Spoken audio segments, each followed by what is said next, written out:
A'udzu billahi samil alim minasy syaithanir rajim min hamzihi wa nafthihi wa nafthihi. Hamdan yu'afi ni'amahu wa yukafi mazidah. Ya Rabbana lakal hamdu kama yanbaghi li jalali wajhikal karim wa 'azimi sultanik. Ikhwani fid din rahimani wa rahimakumullah. Segala puji bagi Allah. Salawat serta salam tidak lupa kita aturkan kepada baginda Rasulullah sallallahu alaihi wasallam, keluarga dan para sahabatnya serta para pengikutnya yang setia dan komitmen hingga akhir zaman kelak, dan mudah-mudahan kita termasuk bagian yang ada di dalamnya. Pada kesempatan yang berbahagia ini kita lanjut kembali membahas terkait dengan hukum-hukum tajwid atau tahsin tilawah Al-Quran. Nah, pada kesempatan ini kita akan bahas terkait dengan idgham jika dilihat dari makhraj dan sifatnya. Nah, jika kita lihat dari makhraj dan sifatnya, maka secara pemahaman yang umum bahwasanya idgham ini terbagi menjadi 3 macam, yakni yang pertama idgham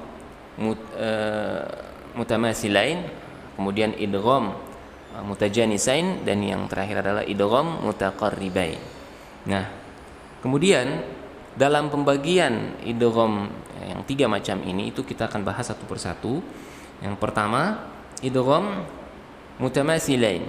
Idgham mutamathilain ini secara makna adalah idgham yakni memasukkan, dan mutamathilain adalah yang sama atau yang semisal. Jadi secara makhraj dan secara sifat itu sama, atau bisa dikatakan hurufnya ya sama. Dal ketemu dal, ta ketemu ta, to ketemu to. Nah, dengan syarat pastinya to ini disukunkan lalu kemudian menghadap dengan to yang berharokat. Contohnya bisa kita lihat pada kata idzahaba. Idzahaba. Jadi bukan idzahaba, tapi langsung idzahaba. Kemudian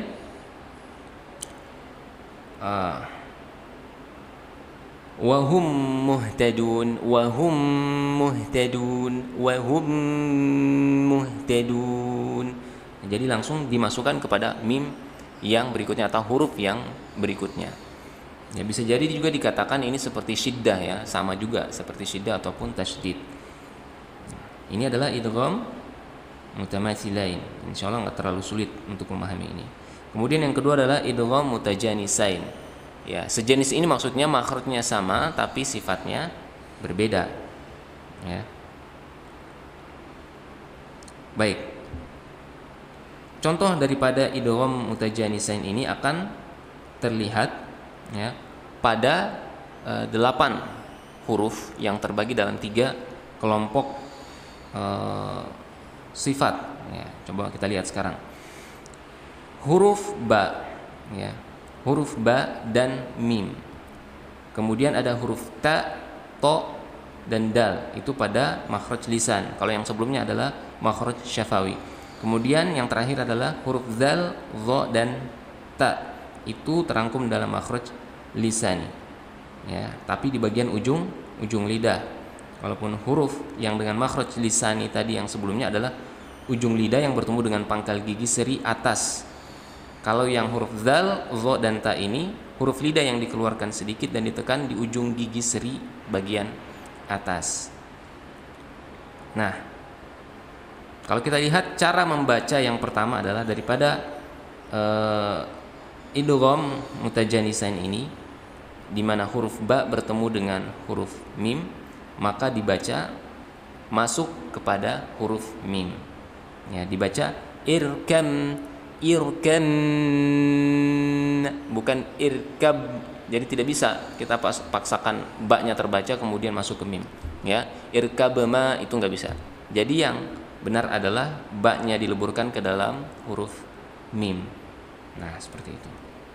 Kemudian yang berikutnya laqatta, laqatta, dal sukun bertemu dengan ta. Nah, ini masuk dalam idgham mutajanisain. Nah, itu adalah terkait dengan idgham mutajanisain. Bisa teman-teman lihat juga nanti bagian contoh-contoh yang lain ya. Nah, kemudian idgham mutaqarribain. Idgham mutaqarribain ini adalah 2 hal yang berdekatan ya. Dalam hal ini berdekatan adalah makhraj hurufnya. Jadi berdekatan. Ini hanya ada pada huruf apa? Lam dan ro. Ya, contohnya wa qur rabbi. Sebenarnya di sana ada qul dan rabbi, dua kata. Tapi karena makhrajnya berdekatan, ya, lam dan ro, maka dibaca qur rabbi. Qur rabbi. Kemudian juga bukan hanya qaf, lam dan ro ya, afwan. Tapi juga ada qaf dan kaf. Qa dan ka. Ya, contoh alam nakhluqkum. Jadi langsung masuk. Qafnya tidak dibaca qalqalah tapi langsung masuk ke huruf kaf. Bukan alam nakhluqkum. Nakhluqkum. Nakhluqkum, bukan, tapi alam nakhluqkum, alam nakhluqkum. Jadi enggak usah ditekan, ada semacam dimasukkan huruf qafnya, enggak usah, langsung aja masuk ke huruf kaf karena memang makhrajnya adalah berdekatan atau mutaqarribai. Nah, seperti itu terkait dengan idgham ditinjau atau dilihat dari makhraj dan sifatnya. Nah, insyaallah ini tidak begitu sulit ya teman-teman semua. Jadi kalaupun nanti ada yang dibingungkan, insyaallah dengan membaca pengertian daripada hukum ini itu langsung paham, bisa langsung mengerti. Nah selebihnya memang harus talaki dengan syekh ataupun para ustaz atau asatid dan asatidah yang memang faqih dalam hal ini. Baik, itu terkait dengan idgham dilihat daripada makhraj dan sifatnya. Kemudian kita langsung masuk kepada terkait dengan apa itu hukum ayat-ayat gharibah ya. Sebenarnya dalam hukum tajwid ini tidak ada pembahasan terkait dengan ayat-ayat gharibah. Maksudnya khusus hukum bab khusus terkait ayat-ayat gharibah itu dalam hukum tajwid itu sebenarnya tidak ada. Nah, tapi kenapa ada? Ya karena memang banyak umat kita ataupun orang-orang yang tidak memahami terkait dengan jalur periwayatan bacaannya atau ilmu qiraah. Dalam hal ini mungkin sanad, terkait dengan sanad bacaan, riwayat bacaan. Misal riwayat Imam Hafiz di bagian tertentu beliau meriwayatkan bacaan tersebut dibaca dengan berbeda daripada kebiasaan-kebiasaan sebelumnya. Nah, itu kemudian dibahaslah terkait dengan ayat-ayat gharibah ini. Itu kalau dalam kitab-kitab tahsin kita itu kita kenal dengan ayat-ayat gharibah atau gharibiyah ya. Tapi di dalam hukum-hukum tajwid biasanya enggak ada penamaan seperti ini ya. Baik, itu terkait dengan ayat-ayat gharibah. Nah, sekarang kita akan lihat ayat-ayat gharibah ini sendiri itu seperti apa, kenapa terjadi ayat-ayat gharibah ini. Ya, ayat-ayat gharibah ini terjadi itu karena memang dalam jalur periwayatan itu ditemukan perbedaan ya dari segi lafalnya, lalu kemudian itu juga terkait dengan maknanya. Jadi yang kita perlu ketahui bahwa kata kuncinya adalah secara makna ini tidak akan berubah ataupun tidak berubah jauh, tapi dalam pelafalan biasanya akan berbeda. Nah, makanya cara satu-satunya untuk mengetahui bagaimana ayat-ayat gharibiyah ini atau gharibah ini, kita perlu mempelajari riwayat khusus daripada riwayat bacaan yang kita ampuni atau yang kita contoh. Contoh umpamanya dalam riwayat Imam Hafiz itu ada yang kita kenal dengan imalah, ismam, tashil, naql dan lain-lain. Nah, maka kita harus mengetahui bahwa di riwayat Imam Hafiz ini ya, apa saja ayat-ayat yang disebut tadi, ayat-ayat gharibah ataupun dalam riwayat bacanya tidak dibaca seperti orang-orang biasanya gitu, seperti pada umumnya gitu. Nah, kalau ismam ataupun imalah ya, itu kita sering mendapatkan di riwayat Imam Nafi', baik itu Qalun dan Waris, kita akan menemukan mereka mayoritas menggunakan imalah ya. Wadduha wal-laili idza saja. Nah, jadi itu mereka menggunakan banyak di dalam riwayat Imam Nafi' itu terdapat banyak imalah. Tapi di riwayat Imam Hafiz itu hanya ada ya satu tempat, Bismillahi majriha ya. Itu adalah terkait dengan Mengapa kemudian ada perbedaan-perbedaan ataupun ditemukan ayat-ayat yang berbeda cara membacanya? Nah, maka sekarang kita coba perhatikan apa saja kira-kira contoh daripada ayat-ayat gharibiyah itu ya. Yang pertama, kita lihat ada yang disebut dengan sakta. Nah, sakta ini adalah berhenti sejenak tanpa bernafas dengan niat melanjutkan bacaan. Jadi dia berhenti tapi nggak ngambil nafas. Itu sakta. Nah, ini sudah sering juga kita dapatkan. Contoh di surat Kahfi ya, 1 sampai 2. Walam yaj'al lahu 'iwaja qayyiman jadi jangan ambil nafas, 'iwajan qayyiman. Nah, jadi tidak seperti itu. Kemudian di surat Yasin juga mim marqadina hadza ma. Jadi jangan ambil nafas di marqadinanya setelah marqadina. Itu berarti menyalahi aturan daripada riwayat Imam Hafiz. Kemudian surat Al-Qiyamah juga ada wa qila man raqa. Bukan wa qila man raq. Jadi kata kuncinya adalah berhenti tanpa mengambil nafas. Berapa lama berhentinya? 2 ketukan saja. Ya, kemudian di surah Al-Mutaffifin juga ada kalla bal rana ala. Nah, seperti itu. Itu terkait dengan sakta. Kemudian juga ada imalah seperti yang disebutkan tadi, hanya ada satu tempat, yakni pada Quran surah Hud ayat 41. Ya. Dibaca. Jadi ini yang juga perlu teman-teman ketahui bahwasanya imalah itu dibagi 2, imalah sughra dan imalah kubro. Imalah kubro itu yang seperti apa? Imalah yang aksen e-nya itu lebih jelas. Majriha. Nah, yang sughra itu biasanya tidak dibaca a, tidak juga dibaca e. Ya, jadi gimana? Majraha. Nah, seperti itu. Jadi tidak ada niat mau baca, terlihatnya seperti tidak ada niat baca a dan juga e gitu. Di antara keduanya. Nah, ini yang sughra. Tapi yang kubro itu adalah jelas, e-nya itu lebih jelas gitu, lebih ke arah e. Nah, dan alhamdulillahnya di dalam riwayat Imam Hafiz imalah yang digunakan itu adalah imalah yang kubro. Jadi lebih jelas kepada e-nya. Contoh Bismillahi majriha wa mursaha. Bismillahi majriha wa mursaha. Jadi kalau ada yang bilang sebenarnya imalah itu tidak e banget gitu, dia di antara a dan e gitu kan.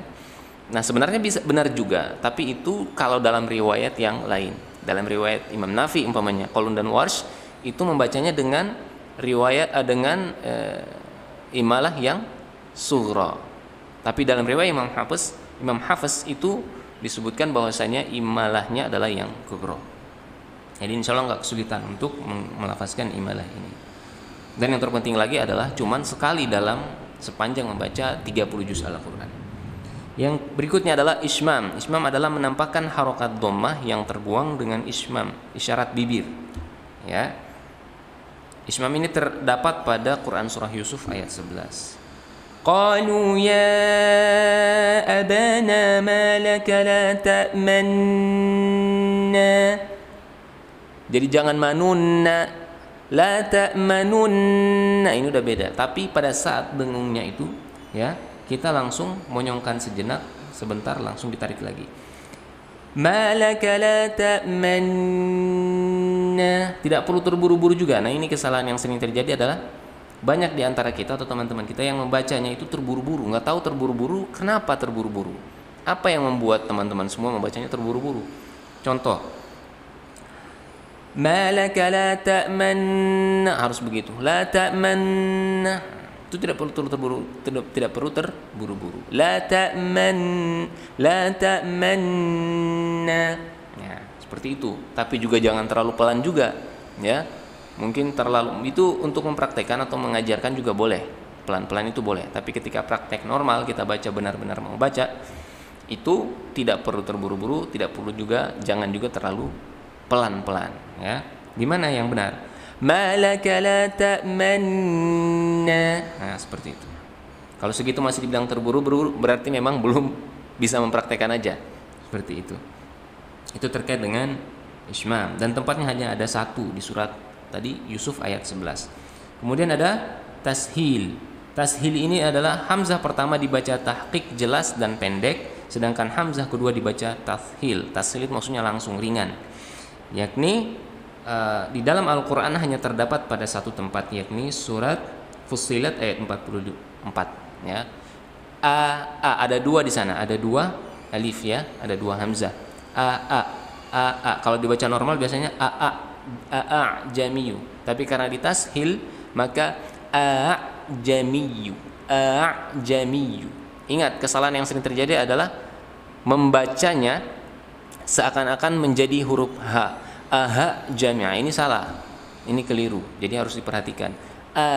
Jami'u, ringan saja, bukan diberatkan jadi H. Kalau semuanya susah untuk melafalkannya atau lebih pilih mana, apakah dibaca ke H saja kalau memang benar-benar sulit ya, lebih baik ke arah H atau kembali ke hukum asalnya jami'u, lebih baik kita ke hukum asalnya. Jadi jami'u kalaupun tidak bisa jami'u ya, kalaupun tidak bisa melafalkan tashil dengan benar, lebih baik kembali kepada hukum asalnya, yakni jami'u. Tapi insya Allah kita berusaha terus untuk bisa. Kemudian yang berikutnya ada naqal. Naqal itu adalah memindahkan harokat hamzah pada huruf sebelumnya. Hal ini dikarenakan hamzahnya berupa hamzah wasol. Di dalam Al-Quran terdapat pada surat Al-Hujurat ayat 11. Bi'sal ismu secara teksnya, tapi dibacanya yang benar adalah bi'salismu. Nah, seperti itu. Nah, alhamdulillahnya ini cuma satu tempat di dalam riwayat Imam Hafiz. Nah, kalau banyak maka kita harus mengetahui rumusnya. Makanya belajar riwayat yang lain itu terkadang memang kesulitannya di situ.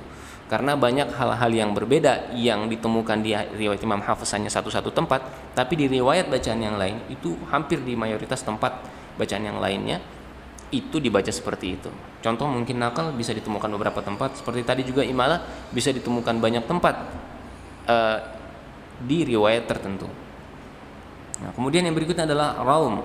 Raum adalah pengucapan suatu huruf setengah harokat, atau dengan kata lain raum adalah pengucapan huruf sebagian harokat, hanya agar terdengar oleh orang yang berdekatan saja, bukan orang yang berjauhan. Contoh al-qadr. Ro-nya ini tidak perlu dibaca terlalu keras. Al-qadr. Nah, ini tidak perlu. Kenapa? Karena memang kondisi cara membacanya, hikmahnya adalah itu tidak bisa terlalu kita baca keras, karena memang dari segi pelafasannya akan kesulitan kita. Makanya al-qadr ya. Yang terpenting adalah memenuhi makhrajnya. Al-fajr. Jangan dibaca hilang malah. Al-qadr. Al-fajr. Malah yang lucu itu adalah ada yang beralasan raumnya ini adalah ketika dia baca hilang huruf ro-nya, dia beralasan ini adalah raum. Padahal tidak seperti itu. Jadi tetap dibaca jelas makhrajnya. Soda. Dalnya diqalqalahkan jelas, ainnya juga dapat. Soda. Nah. Wala bikr. Kemudian yang berikutnya adalah terkait dengan nun wiqayah. Nun wiqayah adalah nun yang harus dibaca kasroh ketika ada tanwin. Nah, ketika bertemu dengan hamzah wasol agar tanwin tetap terjaga. Wailul likulli humazatil lumazatinil ladzi. Jadi bukan til ladzi jama'a ma. Itu ya. Kemudian, nah ini yang sering juga kita sering keliru ya, membacanya atau keliru dalam melafalkan, mempraktekkan terkait hukum yang berikut ini. Apa itu? Sifrul mustadir dan sifrul mustatir. Ya. Sifrul mustadir dan sifrul mustatir. Jadi kalau sifrul mustadir ini adalah bulatan di atas huruf alif. Jadi bulatan sempurna. Jadi waw dan ya yang menunjukkan bahwa huruf tersebut tidak difungsikan. Ya, biasanya ada di atas alif, waw dan ya. Jadi itu tidak difungsikan sebenarnya ketika dia tandanya adalah sifrul mustadir atau bulatan sempurna. Tapi berbeda dengan sifrul mustatir atau bulatan lonjong, di mana letaknya ini biasanya ada di atas alif. Nah, alif tersebut tidak dibaca panjang ketika wasol, tapi dibaca waqaf panjang ketika waqaf. Nah, itu. Jadi demikian terkait dengan ayat-ayat gharibiyah, ya. Pada intinya adalah ayat-ayat gharibiyah ini atau ayat-ayat gharibah ini kita pelajari, kita bisa ketahui dengan bertalaqi, ya. Intinya adalah mempelajari terkait dengan detil dari sanad ataupun dari riwayat Imam Hafiz. Contohnya di sini riwayat Imam Hafiz membaca beberapa ayat dengan cara yang berbeda, itu yang kita sebut dengan ayat-ayat gharibiyah. Nah, kita harus cari tahu di riwayat Imam Hafiz itu seperti apa saja, baik itu thariqah, syatibiyah dan yang lainnya. Baik, berikut kita akan mempraktekkan Quran surah Al-Muzammil, ayat Quran surah Al-Jin maksudnya, ayat 14 sampai dengan selesai. Silakan diperhatikan. A'udzu billahi minasy syaithanir rajim. Wa anna minnal muslimuna wa minnal qasitun. فمن أسلم فأولئك تحروا رشدا وأما القاسطون فكانوا لجهنم حطبا وأن لو استقاموا على الطريقة لأسقيناهم ماء غدقا وأن لو استقاموا على الطريقة لأسقيناهم ماء غدقا لنفتنهم فيه ومن يعرض عن ذكر ربه يسلكه عذابا صعدا وأن المساجد لله فلا تدعوا مع الله أحدا وأنه لما قام عبد الله يدعوه كادوا يكونون عليه لبدا قل إنما أدعو ربي ولا أشرك به أحدا قل إني لا أملك لكم ضرا ولا رشدا قل إني لن يجيرني من الله أحد ولن أجد من دونه ملتحدا إلا بلاغا من الله ورسالاته ومن يعص الله ورسوله فإن له نار جهنم خالدين فيها أبدا حتى إذا رأوا ما يوعدون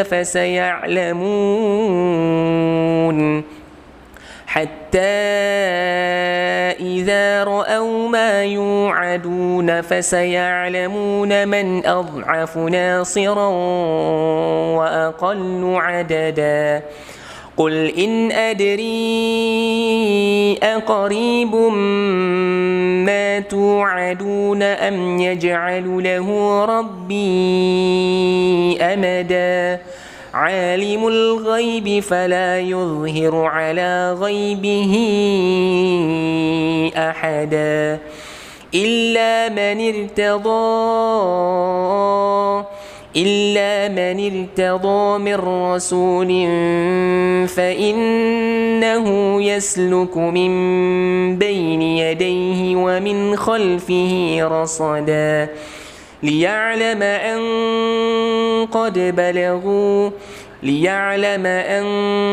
قد أبلغوا رسالات ربهم وأحاط بما لديهم وأحصى كل شيء عددا وأحاط بما لديهم وأحصى كل شيء عددا.